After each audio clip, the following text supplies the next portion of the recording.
एक जंगल में गोल्डन शेर रहता था। इस शेर के पास अनेकों शक्तियां थी, पर शेर की गुफा में ना होने की वजह से किसी ने इसके दोनों बेटों को मार डाला। जब शेर को ये खबर मिली तो शेर अपनी गुफा पे आया। गुफा में शेर के दोनों बेटों की लाशें पड़ी थीं। गुस्से से शेर की आंखें लाल हो गईं। जब शेर ने अपनी शक्ति से सच देखना चाहा तो इसे कुछ दिखाई नहीं दिया। शेर पहले ही अपने बेटों की मौतों से दुखी था, ऊपर से अब उसकी शक्तियां भी काम नहीं कर रही थी। शेर हताश होकर रोने लगा। सुबह से शाम तक शेर अपने बेटों की लाशों के पास खड़ा रोता रहा। जैसे तैसे खुद को संभाल के शेर ने अपने बच्चों को दफना दिया। इस वक्त शेर को कुछ समझ नहीं आ रहा था उसके साथ ये क्या हो रहा है। शेर ने फैसला किया सुबह होते ही वो बर्फीली पहाड़ियों में जाएगा, क्योंकि शेर को उसके सभी सवालों के जवाब यहाँ मिलने वाले थे। कई दिनों के सफर के बाद गोल्डन शेर बर्फीली इलाके में आ गया। यहाँ जोरों के बर्फीले तूफान चल रहे थे। जैसे तैसे तूफानों को चीरते हुए शेर एक गुफा के पास आया। गुफा में भालू बाबा अपनी साधना में लीन थे। शेर ने भालू बाबा को आवाज देते हुए कहा, बाबा मैं हूँ गोल्डन शेर। भालू बाबा ने अपनी साधना रोकी और कहा, कहो बेटा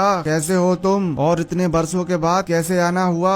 शेर ने दुखी मन से कहा, बाबा मेरे ऊपर दुखों का पहाड़ टूट गया है। मेरे दोनों बेटों की किसी ने हत्या कर दी और अब मेरी शक्तियाँ भी काम नहीं कर रही हैं। भालू बाबा को शेर के लिए बहुत बुरा लगा। बाबा ने कहा, मुझे दुख है बेटा, तुम्हारे साथ बहुत बुरा हुआ। इसके बाद भालू बाबा ने अपनी दिव्य शक्ति से सब देख लिया, पर भालू बाबा मजबूर थे। अगर दिव्य शक्ति से देखी हुई सच्चाई बाबा ने शेर को बता दी तो भालू बाबा की भी शक्तियाँ नष्ट हो जाएंगी। बाबा बोले, बेटा तुम्हारे साथ क्या हुआ ये तो मैं तुम्हें नहीं बता सकता, पर हाँ तुम इस सबको ठीक कैसे करोगे ये बता सकता हूँ। बाबा ने कहा, यहाँ से 1000 मील की दूरी पे काली घाटी है, तुम वहाँ जाओ। वहाँ तुम्हें कई मील लंबी 2 गुफाएं मिलेंगी। दोनों गुफाएं एक जैसी होंगी। उनमें से तुम्हें सही गुफा को चुनना होगा। और हाँ एक खास बात, जरूरी नहीं होता जो तुम्हारी आंखों ने देखा हो वो सच हो। इसके बाद आगे की कहानी समझाकर बाबा ने शेर को भेज दिया। कई दिनों के सफर के बाद शेर काली घाटी के इलाके में दाखिल हो गया। यहाँ इतना अंधेरा था मानो बरसों से सूरज की रोशनी यहाँ पड़ी ना हो। जैसे तैसे अंधेरे को चीरता हुआ शेर उन 2 गुफाओं तक आ गया। दोनों गुफाएं एक जैसी थी। तभी शेर को बाबा की बात याद आई। जिस गुफा के द्वार पर चमगादड़ उल्टा लटका था, शेर उसी गुफा में चला गया। आगे आने पे गुफा की दीवारों पे मशाले जल रही थी। बिना शक्तियों के शेर को डर लग रहा था, पर उसे ये करना ही होगा। शेर जैसे जैसे आगे बढ़ रहा था, इसे किसी के मंत्रों की आवाजें आ रही थी। काफी अंदर आने के बाद शेर को भूतिया गुड़िया दिखी जो कुछ कर्म कांड कर रही थी। शेर गुड़िया को देख समझ गया ये उसका भाई राका की आत्मा है। तभी पिंजरे में से शेर के बेटों ने आवाज लगाई, पिताजी हम यहाँ हैं। अपने बेटों को जीवित देख शेर बहुत खुश हुआ। ये शोर सुन भूतिया गुड़िया से आवाज आई, आ गया शेर खान, मैंने ही तेरी शक्तियों को बांधा है और तेरे बच्चों की मौत वो सब एक छलावा था। बचपन से तेरे पास शक्तियाँ थी और मैं हर काम में तुझसे पीछे था, इसीलिए मैंने फैसला किया खुदकुशी करने का। और देख मरने के बाद आज मैं इस गुड़िया में जीवित हूँ और हमेशा रहूंगा, क्योंकि मैं अब अमर हूँ। और तुम तीनों की आहुति देकर मैं किसी का भी रूप बनाने की शक्ति को प्राप्त कर लूंगा।